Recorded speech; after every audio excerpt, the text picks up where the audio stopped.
Recently, I revisited Douglas Adams' Hitchhiker trilogy as part of a book club. And we meant trilogy literally. We were only committing to read the first three books. I was nervous that they wouldn't hold up, because that's what happens when you revisit things from your adolescence. But no, this stuff has aged like a fine jank spirit. So I went overboard and decided to read all five books, plus Starship Titanic and Another Thing, both Dirk Gently's The Salmon of Doubt, and Don't Panic.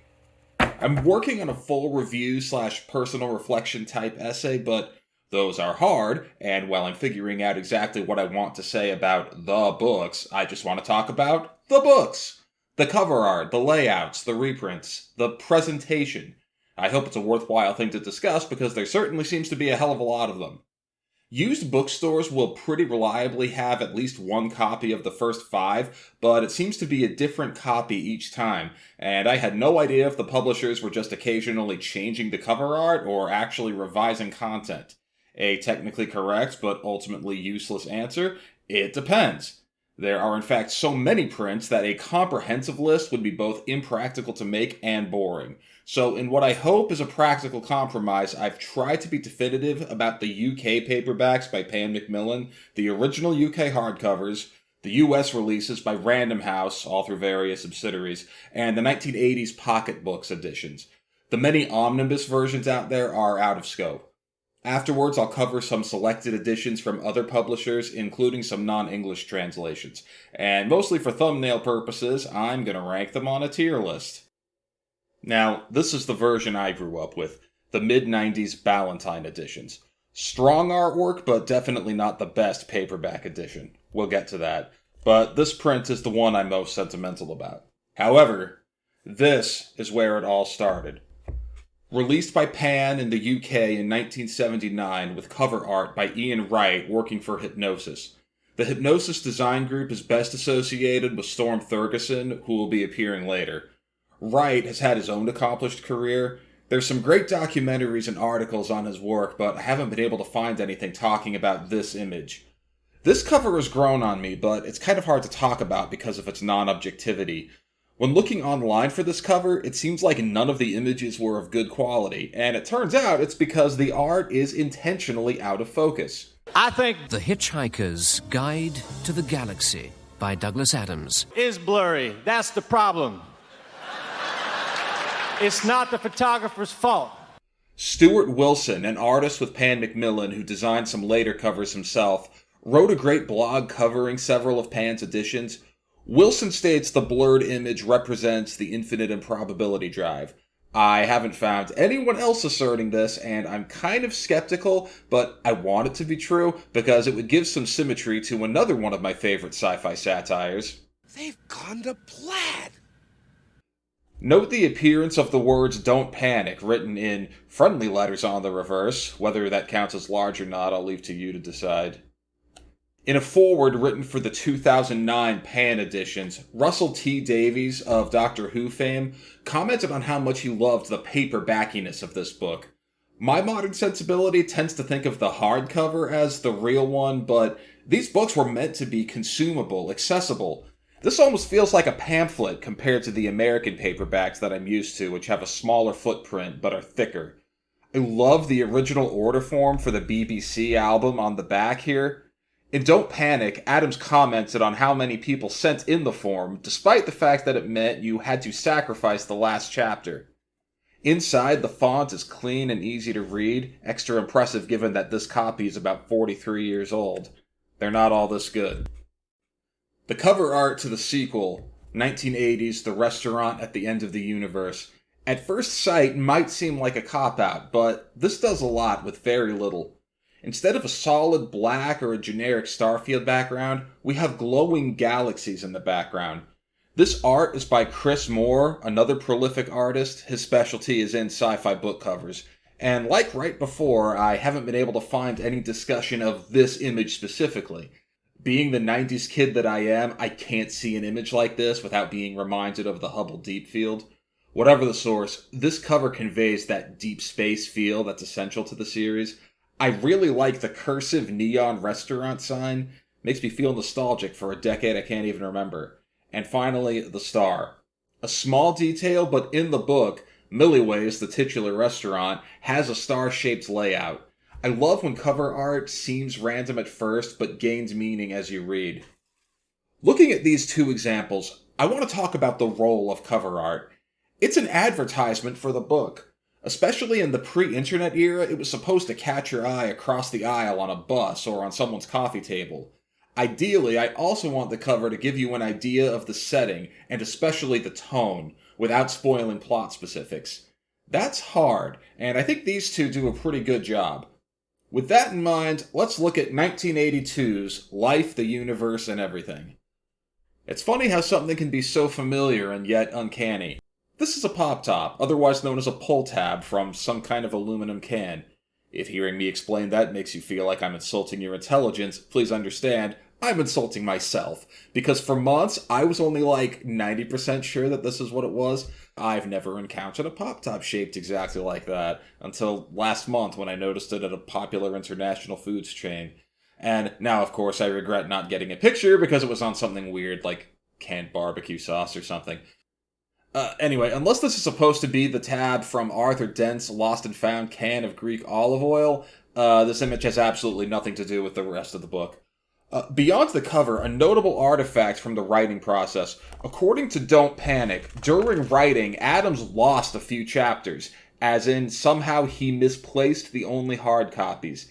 He recovered them when they were dangerously close to publication time. They'd already locked into a final page count. So the only way they could get the chapters into the book was to sacrifice the ads. And we can see the text goes right to the final page.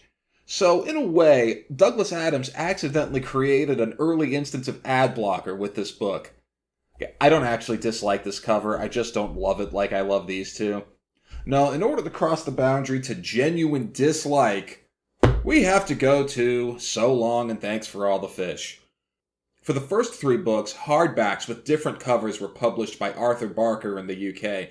Here, Pan did both versions, starting with the hardback. The English cover was all black, with a lenticular picture that changed from a dinosaur into a walrus, and vice versa stuck on the front.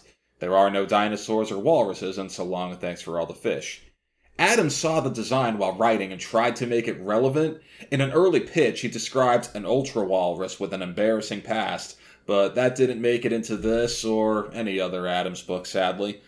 I'm glad they didn't try to stick a lenticular cover on a paperback.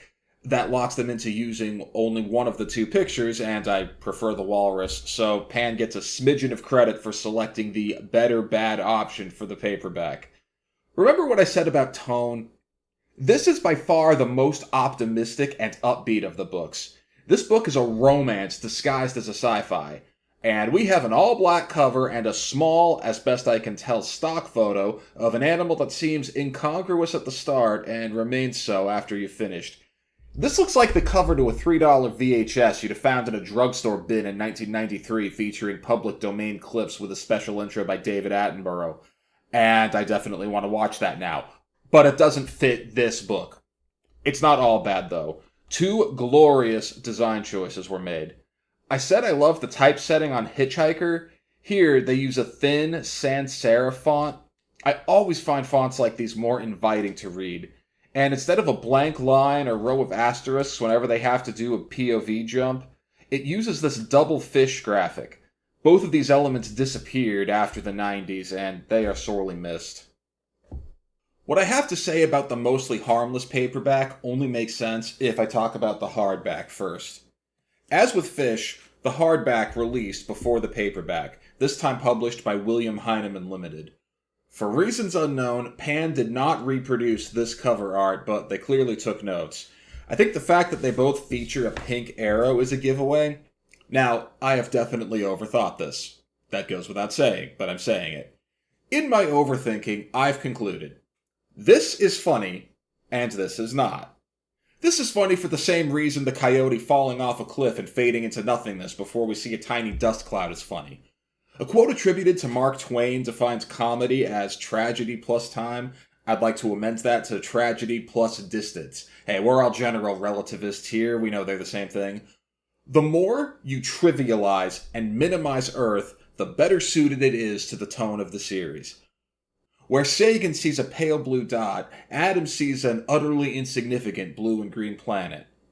This tiny cartoon Earth, dwarfed by the era pointing it out, means so much more than this. And because we have a cartoon Earth, I appreciate the abstract starfield that looks almost like a splatter painting. This also seems to be the origin of the increasingly inaccurately named tagline that shows up on later prints. So with all that context, the paperback. Yep, it's the Earth. If I were to rank these individually, I'd put Hitchhiker in A tier. Starting with the second book, Adams kept insisting, more strongly after every book, that this was the last one, so the fact that there's no thematic consistency between these editions is not a factor. I'd rank Restaurant a little lower, weak A, strong B maybe. Life and Mostly Harmless are solid C tier, not bad, just not special. And helped with the good design choices on the interior, I Am the Walrus here gets a D. Altogether, B tier. I'm gonna go much faster and be much snarkier with the UK hardcovers. I'm sure in the UK in 1985 they were available in any bookstore, but today in the US they're a little hard to come by, and I don't own any of these other than Mostly Harmless, so I can only talk about the cover art. Best I could say about Hitchhiker is it possibly inspired the similar, but better, artwork for the US hardcover, but probably not. The thumbs up is the most obvious imagery to go with the word Hitchhiker. What we have looks like a photographed glove overlaying some generic satellite thing, which isn't remotely similar to anything in the book. I wanted to give some benefit of the doubt to the apparent cheapness of this cover by saying Adams wasn't too well known yet and the book wasn't guaranteed to be a hit, but this wasn't printed until 1980. The paperback and the BBC album were doing well and the sequel was on the way. This, to me, looks like someone got the assignment at 9 a.m. and had a noon lunch date. Restaurant. This is 2 years before Cheers. Based on not a lot of research, this seems like the hardest one to find today. It looks like it's supposed to give the impression of a pencil sketch, but parts of it look like a photocopied picture with elements drawn over it. Or maybe like something from a 1960s pulp serial mashed together with the Star Wars cantina. Life, the universe, and everything. I like this one. Some nice detailing on the artwork for the robot arm. First-time readers might assume this is Marvin, you don't know about the cricket bots yet, and once you learn about them, this cover takes on a more sinister meaning. The subtle blue-on-black starfield behind the title is a nice touch. I almost missed it. I aspire to own this one.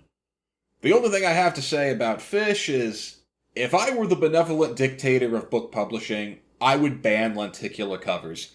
At least Pan chose to keep the same dimensions of the Arthur Barker books, which cannot be said for Heinemann with Mostly Harmless, which is annoying, but I can't bring myself to speak ill of this cover. Based solely on the art, the original UK hardcovers, D tier. D plus if you're splitting hairs. Mostly Harmless gets the plus. Preview of things to come. Mostly Harmless is the one that makes or breaks the set. The US hardcovers were published by Harmony Books. The first 4 got a paperback published by Pocket Books, which used the same art as Harmony but with different labeling and sometimes crops to fit a compressed form factor. I'm not going to bother ranking these separately. But before we talk about any of the art in detail, we need to talk about this guy. His name is Cosmic Cutie. Rather presumptuous in my opinion. Named Jeremy Paxman in the UK, in reference to British journalist and broadcaster Jeremy Paxman, US publishers added him apparently thinking a mascot would help consumers realize these books were part of the same series, which on its own is not the worst idea ever, but I never cared for this guy. I see him and I think silly, slapstick. Irreverent maybe. But it doesn't fit with my mental picture of the irony and wit that Adams wrote with. But what did Douglas Adams think? I hate the little green blob and have spent years locked in arguments with my publishers with me trying to get rid of the obscene little thing. I finally secured its demise with the new Ballantine editions. Might as well mention my second bone to pick with Mr. Wilson. Cosmic Cutie is not meant to depict a Vogon. For that matter, fans have speculated that he might be a planet or the Great Green Arkle Seizure. He's a mascot, and that's it. Okay, I don't want to be too hard on Mr. Wilson. He seems to be an artist first and foremost, and I wouldn't be surprised if he were given the task to write this blog as a side project with limited time This is ultimately just marketing copy, and I can't fault an artist too hard for delivering less than perfect marketing. For whatever it's worth, there's something unsettling about this thing laughing at me when it can't see me. I mean, would it kill you? Huh. Somehow that might be worse. Now, after all that, I really like the US cover. Inspired by the art of Terry Gilliam, according to the Wilson article, and I believe him this time. It may be a bit of a cheat, but by invoking the art style associated with Monty Python, it successfully communicates the tone in a way the mascot does not on his own. I mean, if someone put a Kill-a-Zap cannon to my head and said, "Summarize Hitchhikers in less time than it takes to say the title," Monty Python in space is about the best I can do. I like the blue star fields and the weird colors on the planets. This artwork looks of its time, but I wouldn't call it dated. I feel like it managed to go right from trendy to retro. And I think the publishers feel the same way because of all the covers and layouts we're going to talk about, you can still buy this one. This is a 1980 book club edition, but you can buy this new from US retailers today. The footprint is a little different, and the copyright page clarifies that this is actually the 25th anniversary edition. There are at least 2 small changes to the text that we are not going to go into right now, because that's easily its own hour-long can of worms, but the point is, Random House and its subsidiaries have resisted the urge to plaster 25th anniversary edition or some other blurb on the cover. Keep that in mind for later. In an economic model where nothing is sacred, I appreciate the decision not to mess with this one. And then, this is what we call resting on our laurels. They knew the series was a hit, they knew this would sell, they shelled out for real artwork last time, and for the sequel, they slapped the title and the mascot on a black background and called it good enough. If the person who did the UK hardcover for Hitchhiker had a lunch date, they had a 10 o'clock smoke break for this one. There are some digital multicolored doodads here that kind of imply a star field. Just like the 2 different UK mostly harmless covers, between the impression of a starfield and the cursive book title, clearly these artists had seen the UK cover and were trying to match its vibe, but there's no sophistication here. This is better. Not excellent, but better. Back to a colored gradient and a painted starfield. Is Cutie picking his nose at me? I don't care. Moving on. I'm not positive if this planet is meant to depict something from the book. It clearly isn't Earth because we've got 4 moons. I like to imagine it's the floating party planet, specifically because of the swirl right here. That's the storm cloud created by the rival carpet cleaning companies. For fish, let's quickly go back to Don't Panic. The American cover, marginally more logically, showed some leaping dolphins. There are no dolphins in So Long and Thanks for All the Fish, but there are more dolphins than there were walruses or dinosaurs. I think this Neil Gaiman guy has some potential. He's funny. Cutie's got a handkerchief this time, adding evidence to the idea that he was picking his nose on the last cover. Or maybe that's his towel. And that dolphin is giving some serious side-eye. Like, it knows something I don't.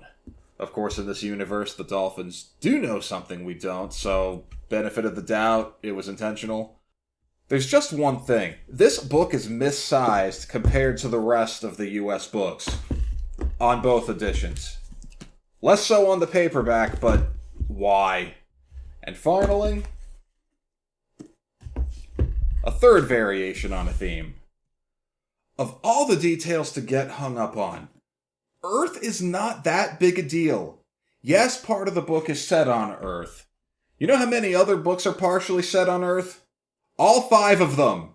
And, oh my god, here comes Owen Colfer with a steel chair. All 6 of them. That's impressive considering it gets destroyed in Chapter 3 of Hitchhiker. Would you like to guess how many chapters of Mostly Harmless take place on Earth? 5. In Restaurant? 6. This book has so much rich imagery. The Sandwich Maker, the Pole Sitter, the Perfectly Normal Beast, Planet Rupert, the Grebulons, the 2 Trillions, astrological signs, a malevolent updated guide that takes the form of a holographic multidimensional bird. And this is what it all comes down to for them. Unlike the 2 British editions, This image is abstract enough that maybe this is one of the non-Earth variations that Arthur visits. Maybe it's now what? No, it's not. Cutie's gotten over his cold, and he's a tourist now, so I think he's supposed to be annoying even in context. The sparkles around Earth could represent the TV and radio activity that the Grebulons pick up. I like the nebulae around the edges. Mostly harmless, really makes or breaks the set. On the whole, I'd rank the US covers a bit weaker than the British originals at a C. The UK covers represent the bottom of the top, and the US covers the top of the bottom. If this were a D&D game, I'd be accused of metagaming. 'Cause I am. Sue me. When I first ran into one of these at my favorite used bookstore, I looked at the cover art, digested the fact that it was printed in Britain, looked at the font, and put it back, because I didn't get it. I get it now. I call these the quads. These are Pan's first reprints of the Trilogy of Four, which started production in 1987 and ran well into the 90s. I have a mix of prints here. You can see Pan's logo update on the spine. This is the first set of prints meant to have cohesive theming across all the books. Recall, Adams kept on insisting each of these books was the last. By the time Fish was published, I think they believed him, so there's no quad copy of Mostly Harmless, and how would you? Always the odd one out. If they'd made one, it would probably have been just 4 Earths. Once you have these books arranged in the right orientation, each of the 4 possible rotations yields a different photo. We have the Starship Heart of Gold, where an illustrator clearly took the description of it looking like a running shoe way too literally. We have a fish. I'm honestly not sure if it's supposed to represent the Babel fish or just thanks for all the fish. Don't Panic on a towel. And finally, an Adams self-portrait. From the image credits, Fish from Image Bank, Spacecraft by Chris Foss, Towel photographed by Peter Williams, and Apple Computer self-portrait by the author. The fact that these covers are made up of an original painting, a photo of an original prop, a stock photo, and an early example of digital art with Adams' personal involvement, it's perfect. Mixed media, order from chaos. These are just reskins of the originals, by the way. They even preserved the sans serif font and the page break graphics for Fish, which leads me to my only real criticism of this run. For reasons unknown, the print on the first 3 is needlessly heavy. The serifs are smeared together on some words, almost creating the impression that they're underlined. It's not unreadable, but I'd be willing to bet sustained reading would be hard on the eyes. These covers are almost forgotten. Not mentioned in the Wilson article, there's not a lot of copies online, but still enough that I wouldn't exactly call them rare, they're just not in demand. What really impresses me about these is that I've come to admire them despite this not at all being my aesthetic. These don't really look like sci-fi, they're very busy and bright and clearly not from any of the last 3 decades. And yet, I think they're great. A tier. So close to S, but that font in the first 3, it affects readability, and that's bad. When Adams celebrated the demise of Cosmic Cutie in the New American paperbacks, he was talking about these. Printed by Ballantine Books. For me, this is homecoming. I can't look at these covers objectively, and I'm acknowledging that. Mid-90s CG rendering at its cheesy finest, featuring the 42 puzzle as the new mascot of sorts. The 42 puzzle first appeared in the 1994 Illustrated edition. In addition to there being 42 nodes, the number is represented at least 3 other ways in the puzzle, which I admittedly can't see unless I'm staring at a key. I feel foolish that prior to researching this I hadn't realized that there were in fact 42 dots, nor that the mountain spells 42. I don't like cover spoilers, but this is subtle enough. Before I knew what the dots meant, I interpreted them as representing the heart of gold passing through every point in the universe. The mountains, I interpreted as Slartibartfast fjords. You know what I just realized? This font is papyrus. Today, this is the second most hated font next to Comic Sans, made worse by the fact that it's come to be associated with stereotypical and culturally insensitive applications. There's a great video essay I'm going to link about it. But this is 1995. It predates the cliché. Although designs, and I would argue good designs like this one, are part of why it became popular enough to become a cliché. These covers were all printed in 1995. I'm not sure why, but it took another 4 years for them to get to Fish when they stepped up their game. This cover is textured, and while we have dolphins on the cover, they're approaching the fishbowl, which is implied to be their exit portal. This works. I think it's great how these were obviously developed from scratch, with no direct references to any of the editions that came before them. I can't wait to see what they're gonna do with mostly Son of a... I hate that I even had this thought, but my first instinct was to see if these went into print after Douglas Adams had passed. Nope, 2000. And they added texturing just like with Fish. You know how I said I never liked the mascot? The pocket paperbacks were no longer being sold in 1999 or 2000. These were on the shelves at Borders and Walden Books and the fledgling Amazon that would kill them. Younger Torrin thought this thing was invented for this book only. And you still see stuff like this with new paperbacks. This cover blurb reminding you that this is the author of insert most recent bestseller. This whole set hypes the fact that Douglas Adams wrote Mostly Harmless. So when I finally got to this book and it looked different and more important... I think I'm going to leave that in. Looks different and more importantly had a very different tone, I just felt confused and let down. My opinion of the book has improved substantially as an adult. Credit where it's due. This is the first compact paperback of Mostly Harmless for the US market, and Ballantine did keep the footprint the same across all 5 books, unlike Pocket a decade earlier. In the 90s, Ballantine also released a line of trade paperbacks. These are larger and printed on higher quality paper and combine the fragility of a standard paperback with the bulk of a hardback at a price that's a little closer to the latter. This edition of Hitchhiker came out in 1997, and does the phrase "the left hand doesn't know what the right hand is doing" come to mind? You mean to tell me that the same company that made these covers in 95 let this happen on their watch just 2 years later? See, up until now, whenever there's been an obvious cover art downgrade between editions, I assumed it had to do with the publishers not wanting to license copyrighted artwork, especially if they had artists in-house. But that's not an issue here. These are both Ballantine. They own this.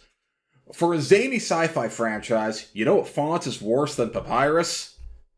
Times New Roman. And it's not even aligned right. Look at how the bottom of the lettering intersects the picture. The curve on the S is cut off. If you've been wondering why I seem so hung up on fonts, it's because of this edition. It's like they were aiming for prestige, but instead it just looks like a newsletter. The deep space artwork I generally like. No idea if it was intentional, but the dark space here on Life is consistent with the descriptions of Planet Cricket. I wonder how many of the tchotchkes actually depict something from the book. No. Yes, I guess. No. Hey! In Mostly Harmless, the updated guide cover actually says Panic. It's not a panic button, but I'll give it to them. The Mostly Harmless cover makes or breaks the set. When dealing with digital art, it's sometimes hard to remember what the standards were in a given era, but by the mid-90s, we knew how to composite a 3D object onto a flat background. I say that because the dolphin and the panic button look okay, but look at this plate on Restaurant. The P's cast a shadow. Also, I'm assuming this suitcase on Hitchhiker is a reference to Cutie's suitcase on the original Mostly Harmless cover. Just a little jab for those of us who realize no one's ever truly gone. And now I'm going to break the fourth wall. I wrote the initial copy of the script about 5 months ago and got sidetracked, like always. Then I was wasting time on Facebook, but I repeat myself, and the almighty algorithm recommended to me utopian scholastic designs from a pre-9/11 world. I didn't join the group, but I did immediately Google a bunch of images, and I want to try to explain exactly what kind of nerve these images hit, but I figure if you're in my demographic, I probably don't have to explain, and if you're not in my demographic, no amount of explanation is going to help. We tend to characterize nostalgia as something fun, so it could be packaged and resold to us. But nostalgia, as it was originally understood, was closer to a sickness, and if I see one or two of these images, it's neat. But if I see a bunch of them, it causes heartache. And of course, I read on some of the trends that define utopian scholastic and basically got that it's a kid-friendly academic Fraserbane. What the hell is Fraserbane? It's a portmanteau of urbane and Fraser. Serif fonts and beige and stuff that looks sophisticated and refined but not flashy, so you can pretend you're being modest with lots of classical imagery. My immediate impression is that I don't really like Fraserbane, but then again, it does explain why my entire adult life I've wanted to own a meter-wide brown and white globe with an octagonal wooden rim around the equator that can hold a tumbler glass despite the fact that I don't drink. And also why I want every room to have a needlessly ornate analog clock. These aren't my ideas, they're detritus from marketing executives who spontaneously combusted when I was 12 and I inhaled the fumes. So, I love the mass market paperback covers, and I hate the trade paperback covers. If I understood the assignment, this is Fraserbane, and this is Utopian Scholastic. It suddenly makes so much sense. The papyrus font is even more out of place than in that case, but that was going against the grain at the time because, I'll say it again, papyrus was not yet a cliché. The CGI on the mass market paperbacks, whether intentional or not, stands in for the focus this aesthetic tends to have on geometric forms.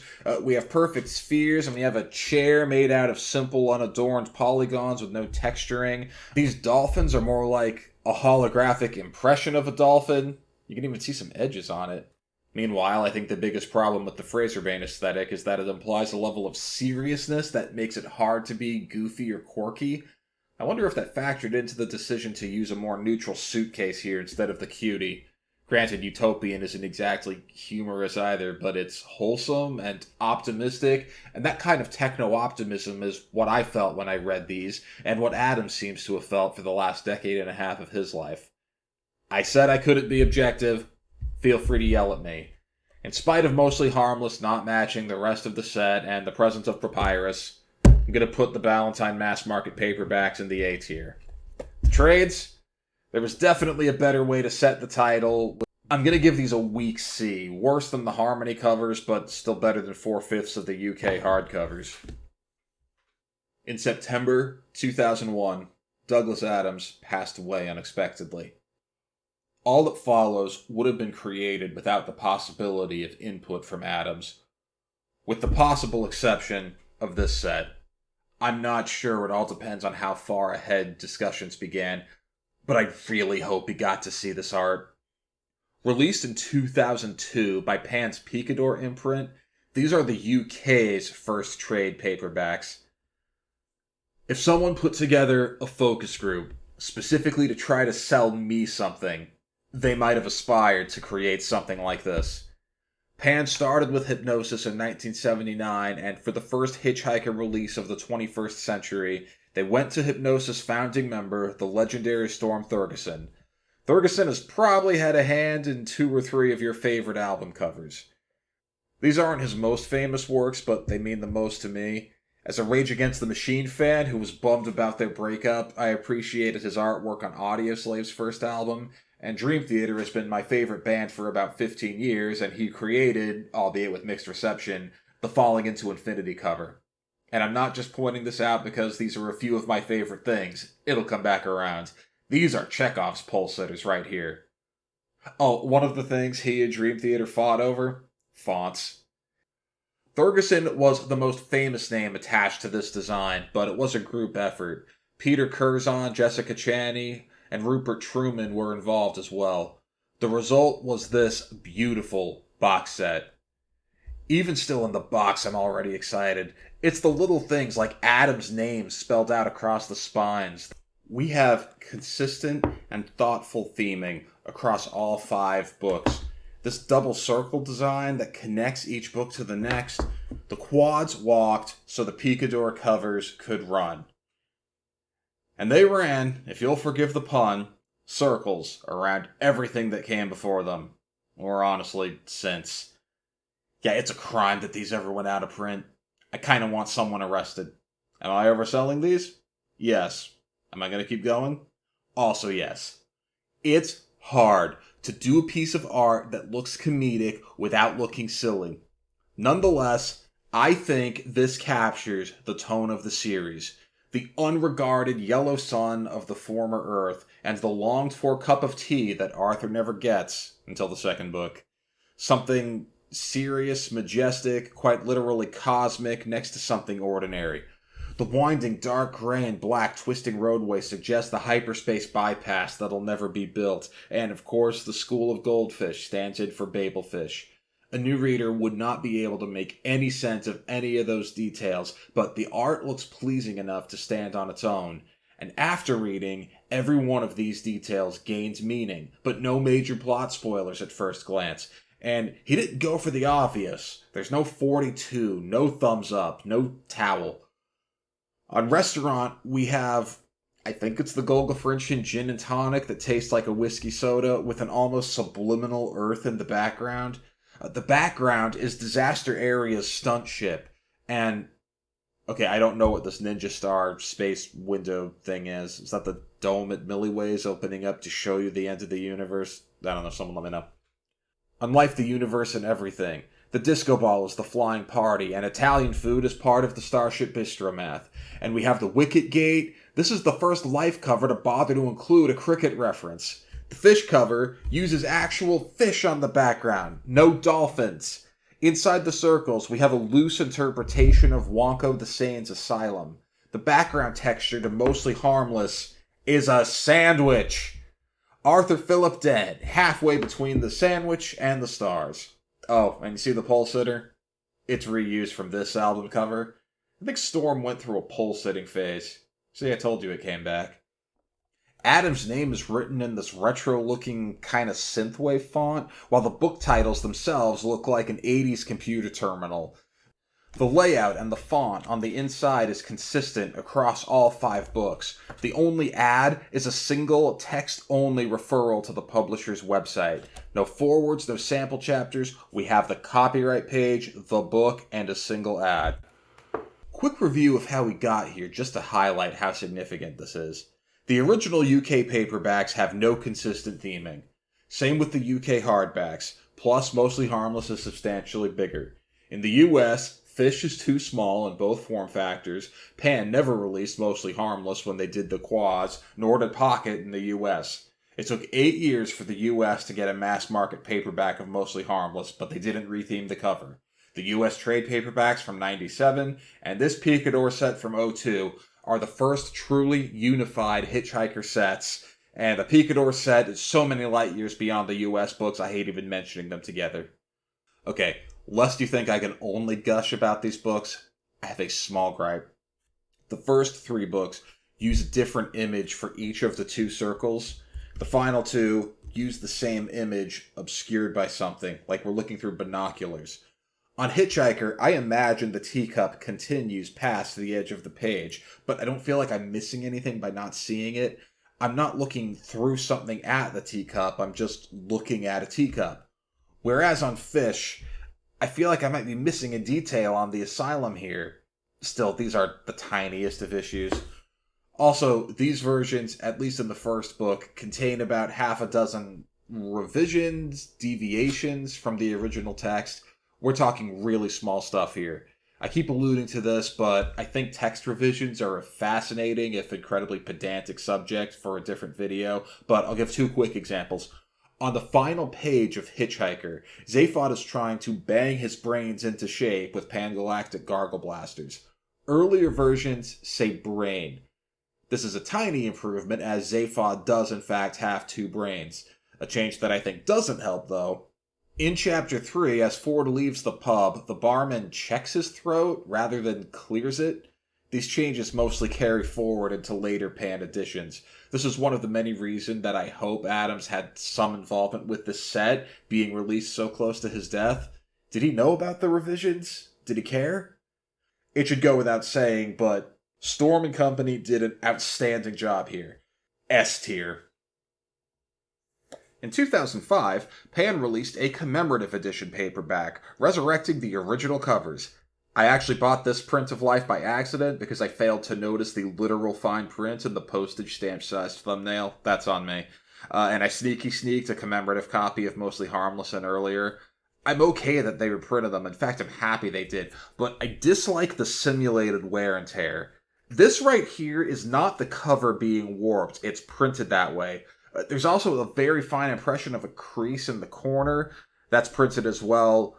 Look, the march of time is inevitable. If anyone ever actually, reads these, they're going to get wear and tear. They're going to get artifacts for real. Why fake it?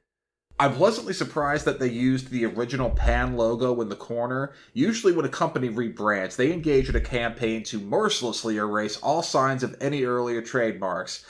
They did change it on the spine. And the spine is white, not black, but from a head-on photo, this is what the 80s print looks like. These have the same footprint as the original, but it's not a reskin. The font is slightly larger and the page counts are different. Makes me wonder if Fish kept the font and graphics. Someone let me know. I mentioned Adam's case of accidental ad block in the original version of Life. Obviously, that precedent cannot be allowed to stand, so we have this time capsule of an ad right here, a printout of the Pan Macmillan website, navigation tabs and all, circa 2005. Thanks to the resurgence of vinyl, this actually feels more dated than the order forms for the radio series in the original. With these reprints, we say goodbye to the original UK mass market paperbacks. We have a US trade paperback, a US mass market paperback, and a UK trade paperback. From here on out, everything is just a reskin. They have the same ISBNs, even the same typos.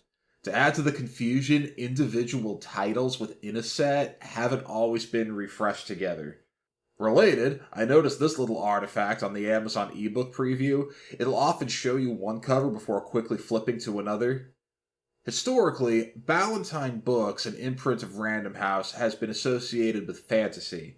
Another Random House imprint, Del Rey, has played a similar role in sci-fi.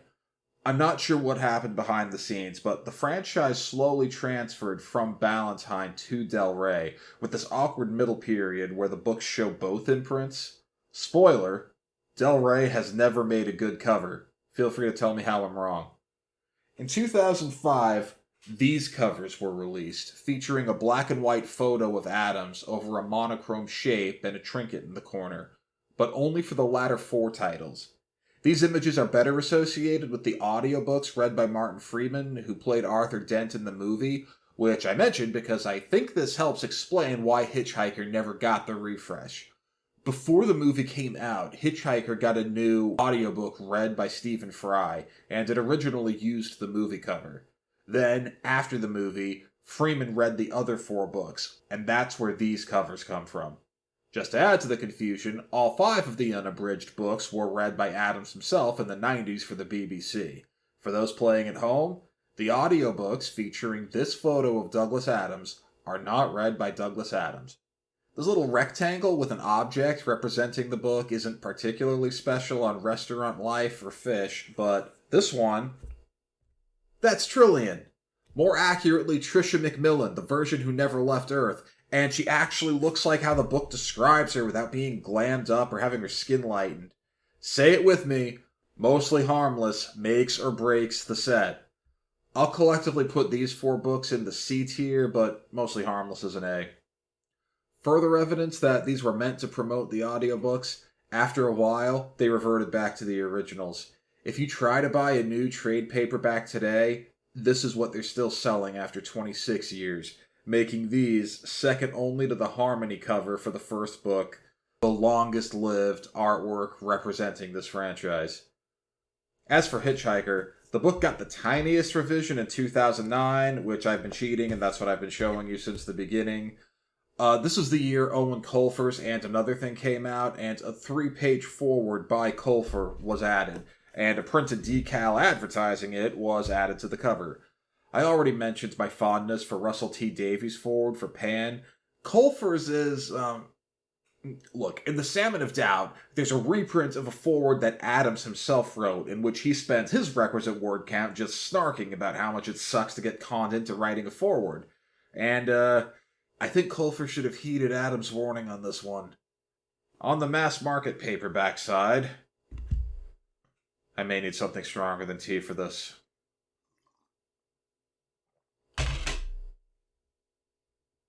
It's the movie cover. F tier, moving on. Okay. Replacing a decent cover design with a movie poster is a pet peeve of mine, but let's give it a fair shot. A movie poster has many of the same roles as a book cover. It's an ad, and I want some hint of setting and tone, and bonus if it gains more meanings after having read, or in this case, watched it. Arthur has his thumb up. That never happens. It's an electronic thumb, and Ford does it. Okay, that's being intentionally obtuse. Arthur is a galactic hitchhiker by the book's end, even if he got that way by tagging along with an experienced hitchhiker who is not on the cover. But, wait, why is Marvin hitchhiking?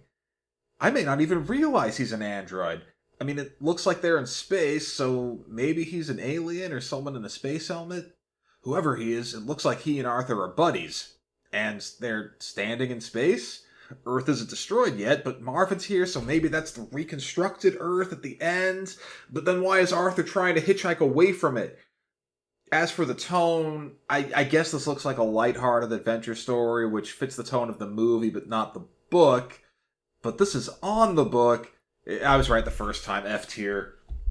Okay, there's one cool thing about this, and it's the only reason why I own it.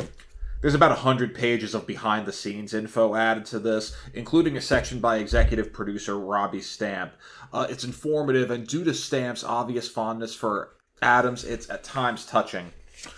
Stamp's tale of the development hell the movie went through dovetails nicely with accounts in The Salmon of Doubt. The latter has the infamous email from Douglas Adams sent to Disney, and Stamp fleshes out that anecdote from his point of view. This copy is the only official way to obtain that account, and that is the only reason, in my opinion, why a collector might want this copy. The UK did their own movie tie-in, and they used this cover. This is more vague, but that works to its advantage, because at least I don't feel like it's lying to me. D tier. The movie tie-in was short-lived, and when it came time to reskin the books again... That's right, he's back, baby! And as if it wasn't bad enough, it's the freaking tourist version from Mostly Harmless. 2 colors, 2 uninspired block fonts, and a slap in the face to the author's wishes. Okay, I can make a very meager, possible defense of this. I was starting high school right as online book shopping was starting to take over. There'd be between 2 and 5 books a year we were expected to purchase. I have many memories of walking into Barnes & Noble or any of their now-defunct competitors to look for my next piece of required reading.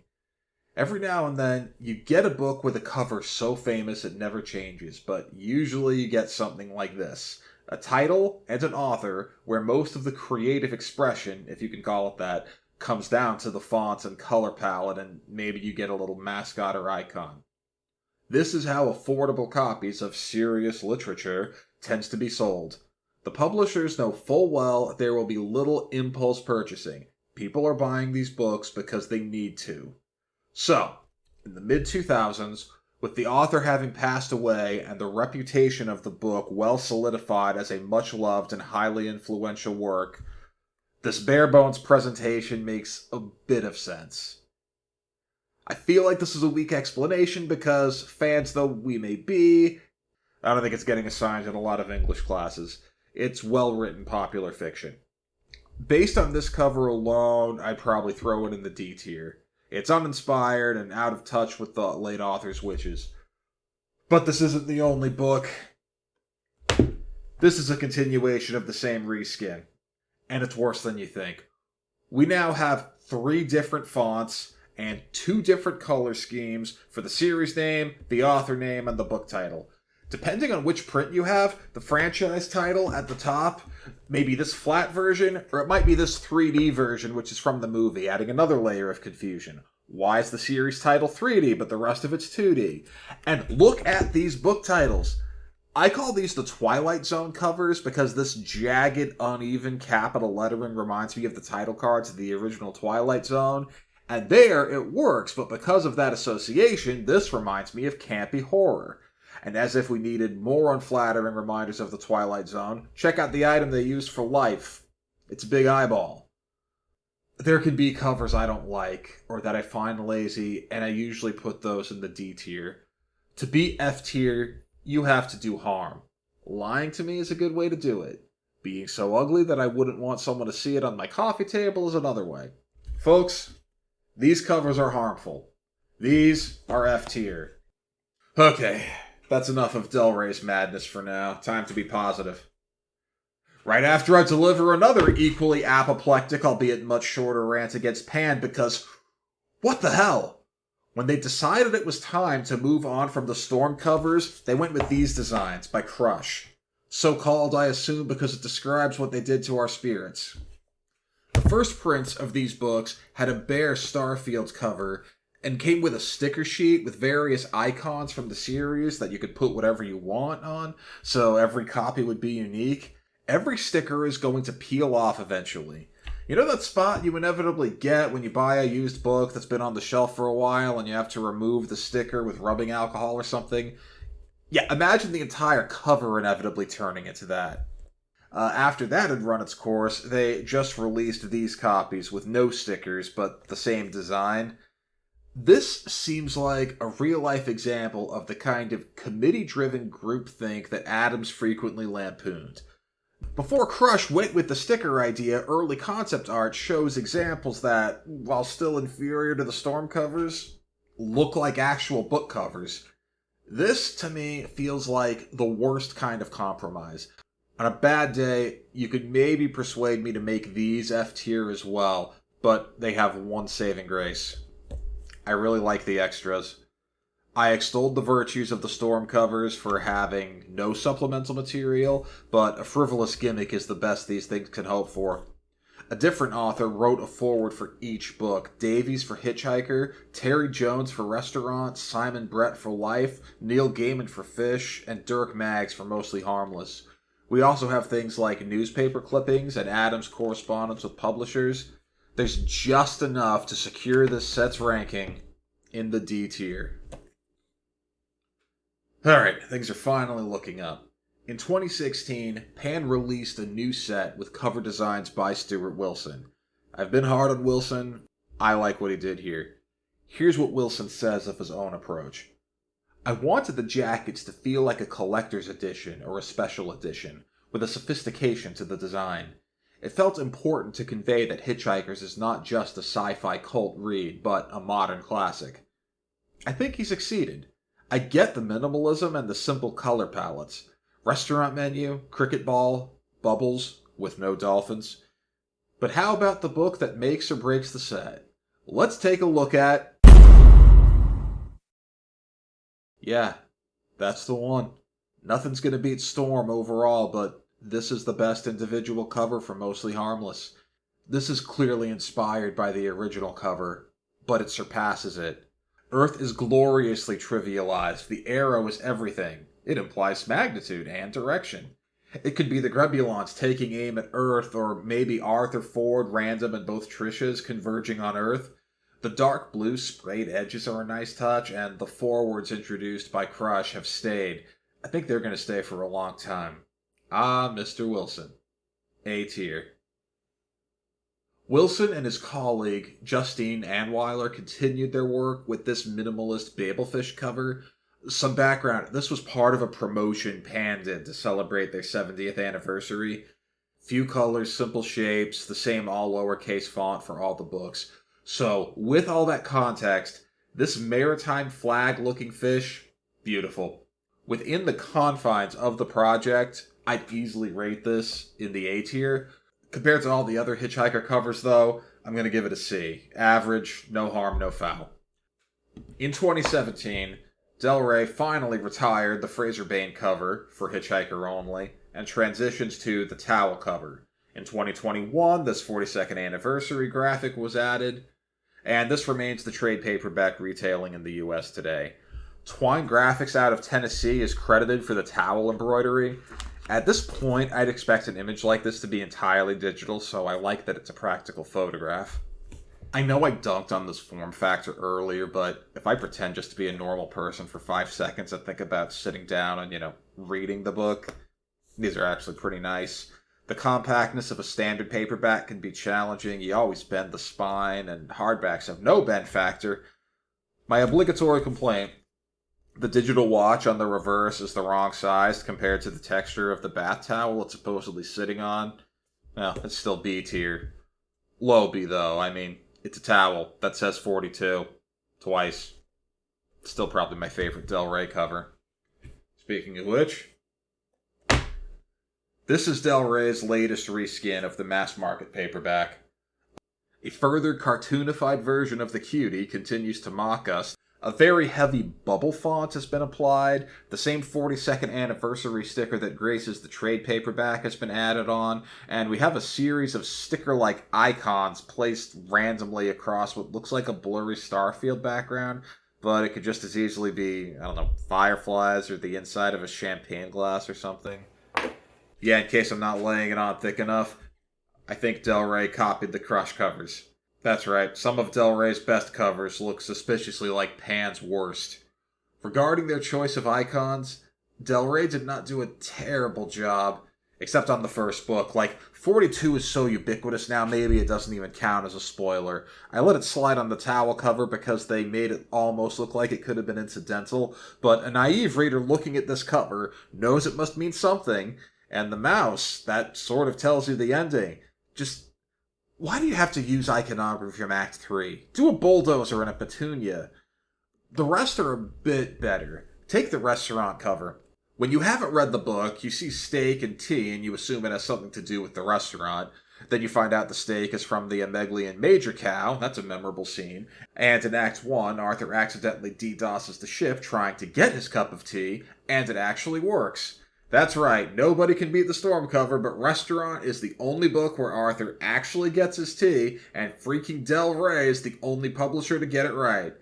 Zaphod's fortuitous Kill-A-Zat pistol and the Chesterfield sofa on Life are good, and Fish has the fishbowl and the dolphin. And Mostly Harmless makes or breaks the set. It's got a sandwich, great. Well, what's a bathroom door for? Oh. Okay, and not a lot of books try to remind you about the protagonist's frequent flying habit, if you know what I mean, but I respect it. But then, spoiler I guess, near the end of the book they do a variation of Elvis is not dead, he just went home. They don't say his name, possibly for legal reasons, but they make it very obvious. They call him the King. It's more a joke than a plot point, but this icon ruins the punchline. Think about how the series has used names. We have a cat named the Lord, and a man who lives in the asylum, and this very book hides the identity of the sandwich maker, for like a chapter. So you have this build-up about entering the domain of the king, and it turns out it's Elvis Presley. And that's the joke. Not anymore, thanks guys. And they could have paid tribute to the scene without ruining it, like use a vinyl record or something. D tier, just like Crush. The UK also chose to commemorate the 42nd anniversary, bringing us to the current iteration of Pan's box set. Once again, Wilson designed, and again he writes about the process. The brief I was given was to make the new anniversary set of covers more accessible and approachable. We soon decided that an iconic image and striking typography was the way forward. I wanted the images to have a duality to them, and also a surreal edge. Well, not quite my favorite, but I think they're really, really good. The novel font that's blocky and sci-fi and friendly is a great choice, and I much prefer it to Del Rey's bubble font. I also like how the lettering unmasks a Starfield. I don't know if this reference is intentional or even has relevance in the UK, but the solid background color kind of reminds me of the Complete Idiot's Guide or the Four Dummies books that were popular in the 2000s, and I like the idea of Hitchhiker's Guide as a sci-fi take on that. I think my personal favorite of these covers is So Long and Thanks for All the Fish, the Earth in the Fishbowl, awesome. But how does the set make or break her do? A TV, which Trisha appears on and tries to edit video on. The two dots imply the Grubulons watching us back. Very nice. That's a new take. Of course, the forwards added in the 2009 editions remain. Pan seems to be all in on this design, with Adams' entire bibliography getting this treatment, even Dirk Gently. Nice move on giving the Salmon of Doubt a salmon-colored background. I can nitpick, of course. I don't know what's up with the soda can on the restaurant cover, although now we have an instance of the earliest set and the latest set featuring a nonsensical pop top. And Hitchhiker, I like the image of the galaxy and the teacup, but it just reminds me of the Storm cover. And that's not a bug, it's a feature. Like the reboot of a backup Second Earth, all of these covers actually refer back to and take inspiration from Storm Thurgeson's covers. I'm of the opinion that when presenting something artistic to your audience, you should never intentionally remind them of something better. If you can't beat Storm, don't remind me of him. Also, this is on the publisher, but these corner quotes that brag about how many copies they've sold, I think we're well past the need for that, guys. Still, really strong effort. A tier. I wish I owned it. We've come to our final entry from the main publishers, this hardcover, with illustrations by Chris Riddell. This is an exciting one to end on. This is, to my knowledge, the first time the British text has been sold in American retail stores. This book is published by Pan in the UK and republished by Del Rey in the US. So if you think the cover is suspiciously good for Del Rey, it's because Riddell illustrated it and Pan hired him. Although I'm glad the Harmony hardcover has been left alone all these years, this is the first time Random House has re-released the standalone book in hardcover format. This is the only product line where new books are still coming out. Restaurant is available in the UK, and I hope we're getting a US release. I want him to do all 5. Riddell's specialty is characters, which I'll admit makes some of these illustrations a bit superfluous. Is the enjoyment really enhanced by a bust of Eccentrica Gollancz? But I like Eddie, the character profiles, and especially the still life of the fancy dress party in Islington. And even though his forte is characters, kudos to Riddell on the dead ship with Marvin face down in the dirt, and for creating my favorite impression of the starship Heart of Gold. Published in 2021, this is a worthy celebration of the 42nd anniversary. And they showed restraint in not stamping it on the front cover. Again, thank you, Pan. The cover art itself is the least important part of all this. They're all in on that non-existent teacup, I see. I haven't had a chance to check out Restaurant yet, and final judgment depends on later books, including whether they all get done or not, but based just on this first book, solid B tier. Since I'm here, Owen Colfer's And Another Thing. Hardcover. I like the ship. B tier. Paperback. It's the title. D, I guess? I don't know. I've got some more stuff to say, but since I'm out of books I own to talk about, we're done with the live video portion, so if you'll join me. Hey. Okay, back in my normal recording location with a better mic setup and sound control, and easier ability to punch in retakes if I say something really stupid. Speaking of which, I mispronounced Chris Riddell's name in the filmed portion. It is Riddell, not Rydell, that's the high school from Greece. I feel kinda bad about what I said about Crushed. These covers still aren't my favorite, but even after editing down the original take, I feel like I was too vitriolic. Carl Rush, the founder and namesake of the company, is clearly a skilled and passionate artist. There's really something about learning the name of a human being behind a brand that makes it hard for me to bash them without flinching. Don't anyone tell me the names of anyone at Del Rey, whatever you do. Alright, some miscellaneous book cover details, and then we'll review our final late entries. Quick possible point of interest, I mentioned the 25th anniversary hardcover of Hitchhiker having a smaller footprint than the other hardcovers. I didn't realize at the time of recording that it and So Long and Thanks for All the Fish shared the same footprint. I neglected to mention the original American trade paperback of Mostly Harmless. It's literally the same as the hardback, but with paperback binding. I don't have any details to add. I do have details to add about my pet favorite cover. This image has been leading a strange double life. Turns out there was a trade paperback of Hitchhikers Only, featuring the 42 square image, designed by Kathy Colbert with art itself by Chris Kraus. These artists are not credited at all in the mass market paperbacks. What kind of crap is that? This edition only carries the Ballantine imprint, and still has the same ISBN as the later books that replaced it. The image itself is framed by this jagged black border, presented more like a poster. I have mixed feelings about that.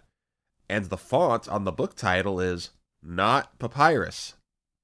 This just deepens the mystery as to why Random House let its rival children go with these covers, but it adds some evidence to the idea that the Ballantine Del Rey co-branding had something to do with it. Very briefly, I want to review the American trade paperback line because it's very, I would say needlessly, complicated, and I possibly worsened it by breaking chronology in the filmed portion. 1995, Hitchhiker Only featuring the 42 square cover, branded by Ballantine. Starting in 1997, all 5 books featuring the Deep Space picture with a CG icon, co-branded by Ballantine and Del Rey. Around 2005, Restaurant, Life, Fish, and Mostly Harmless are reskinned with the audiobook covers, co-branded by Ballantine and Del Rey. These covers have a matte finish, whereas the original covers are glossy. Some unknown date in the 2000s, the Deep Space covers are reinstated. 2009, Owen Colfer's foreword is added to Hitchhikers, and a decal advertising it is added to the cover. 2017, Hitchhikers is reskinned with the towel cover, matte finish, only branded by Del Rey. Colfer's foreword remains. And sometime after 2020, the 42nd anniversary decal is added to the towel cover. Okay, with those loose ends tied up, time to talk about something new. Macmillan's children's books, a pan-off print, produced this run of the first 3 books. If the date on Storygraph is accurate, these prints may have been competing against the Crush editions. I haven't been able to find out much about these, but the covers have a solid black background with a block letter title and a single icon. We've seen that approach on both sides of the Atlantic, done better, D tier. I made a one-off allusion to the 1994 Illustrated edition. I had planned to try to talk about this one as best as I could with images I could find online, but in researching I stumbled upon this video from the YouTube channel Good Ol' Groovy Jake, and they do a much better job talking about not only this, but every illustrated edition of Hitchhiker. Check it out. I've decided I'm not going to rank this on the tier list. It's so different from anything else on here, even the other illustrated editions, so it gets an NA with honors. The Folio Society is a small, employee-owned independent publisher in London. They make illustrated editions of classic works and treat every step of the process as a celebration of the art. I don't want to go into it too much more, lest this sound like an ad, and worse yet, an ad for a product I can't personally vouch for because I don't own any of these. These things are expensive, but you're paying a team of artists for a handcrafted product. Cloth-bound, and they tell you the name of the font they used. The fact that the Folio Society made editions of Hitchhiker at all, much less all 5 books, is miraculous enough, but they actually did it twice. The original run of standalone books, which you can still buy, features a handful of black and white illustrations by artist Jonathan Burton. The first 3 books also contain different forewords, making Terry Jones the first person to write a foreword for 2 different books. This was followed by a limited edition box set that sold for almost $900 USD, now, and presumably forever, out of stock. In addition to new covers, the set advertises 30 new black and white and 5 full-color page spreads. This is sounding like an ad again. It seems so silly to rank these covers next to paperbacks, but I'm not going to do 2 NAs in a row. So, the box set that all fits together in an arrangement that reminds me of The Little Prince and Mario Galaxy, A tier.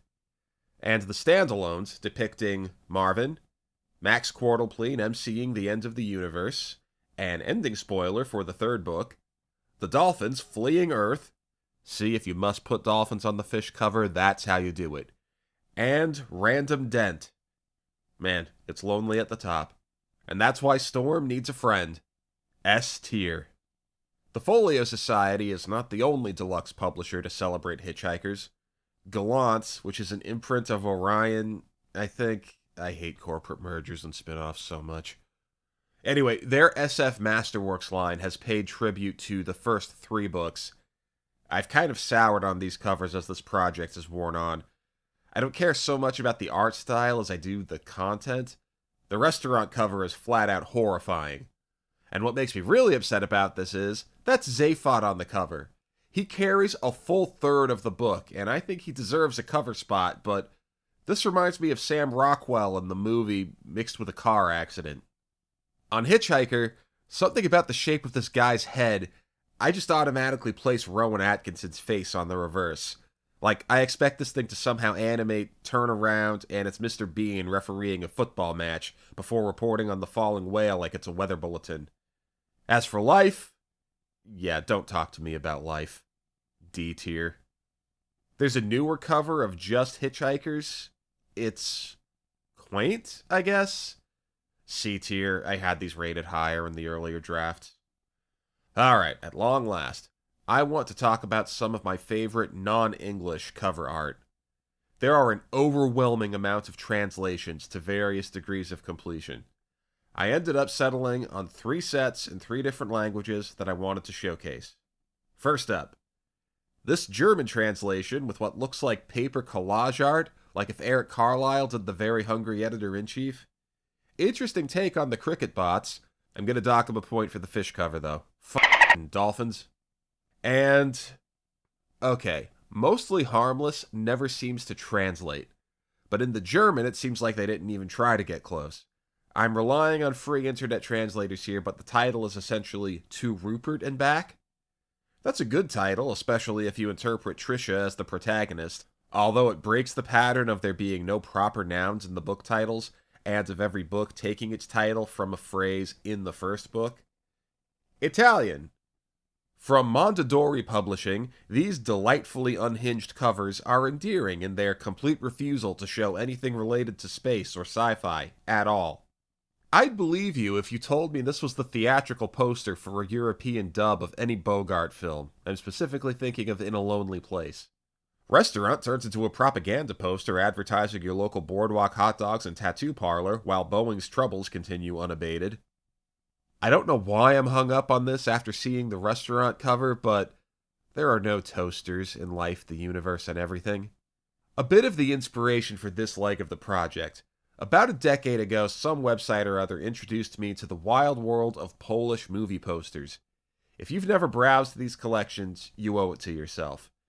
What you'll notice immediately is that everything is a little surreal, a little grotesque, or a lot grotesque, and often appears to have nothing to do with the subject matter. We've seen a lot more homogenization in the post-Cold War era. I'm getting similar vibes with these non-English European translations. I don't feel right judging or ranking these in the same way. You may have noticed I didn't put the German covers on the tier list either.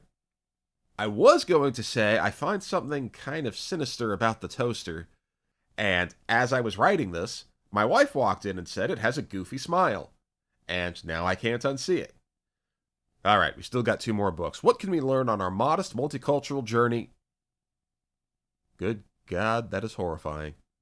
At least it's not a dolphin. And for Mostly Harmless, or should I say, practically innocuous, we have a pinball machine. What the hell does that say on the scoreboard? Cognitive Behavioral Therapy winner. I have been thinking of reaching back out to my old therapist. Maybe it's a sign. Okay, I'm not going to put the Italian covers on a tier list, but I will put them on their own Bob's Burgers tier. They're wow, woohoo, way hot, weird, and what the... Finally, allow me to share with you the glory of the Spanish book covers.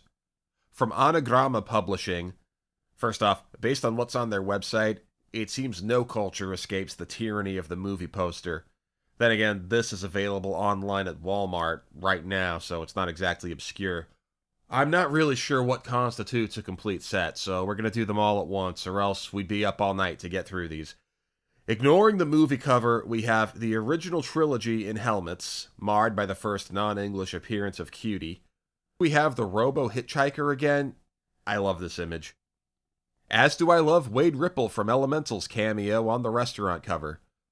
Genuinely curious, I wonder if there was a linguistic reason for them to use the phrase, the end of the world, here in the title instead of the end of the universe. Like, here's the word universe in the title of the next book. Speaking of which, I know the cricket robots were depressed, but damn, way to be bleak and give away the plot. They've really got me curious as to what they're going to do for fish. Well, it's not a dinosaur, a walrus, or a dolphin. And what am I even... Remember when I said Mostly Harmless never translates? They really tried. Earth Report, fundamentally inoffensive. Look, I really wonder how well Adams' unique command of the English language translates into any language. Does the line, "the ships hung in the sky in much the same way that bricks don't," hit at all the same in Spanish? I don't know anywhere near enough Spanish to make any declarations one way or another, but to my American ear, in this specific case, translating the Spanish back to English, the idea that disinterested aliens described the Earth as merely inoffensive, and then after 15 years of research, updated it to fundamentally inoffensive, leaving just a bit of wiggle room for it to be, in fact, a little offensive, is much funnier than the original. And that clown, man, saying happy, happy. We have 2 anachronistic, accidental appearances of Pharrell Williams in the Spanish books. I know I'm blurring the lines between meaning and coincidence, but still, how did we manage to get so lucky? Oh, and I'm just going to declare these otherwise non-functional geometric solids behind the clown heralds a return of the utopian scholastic design paradigm. I'll say it one last time. Fundamentally inoffensive really makes or breaks the set. And if you've stuck with me this far, even if you disagree with my rankings, I hope you found this presentation fundamentally inoffensive. Hasta luego, and thanks.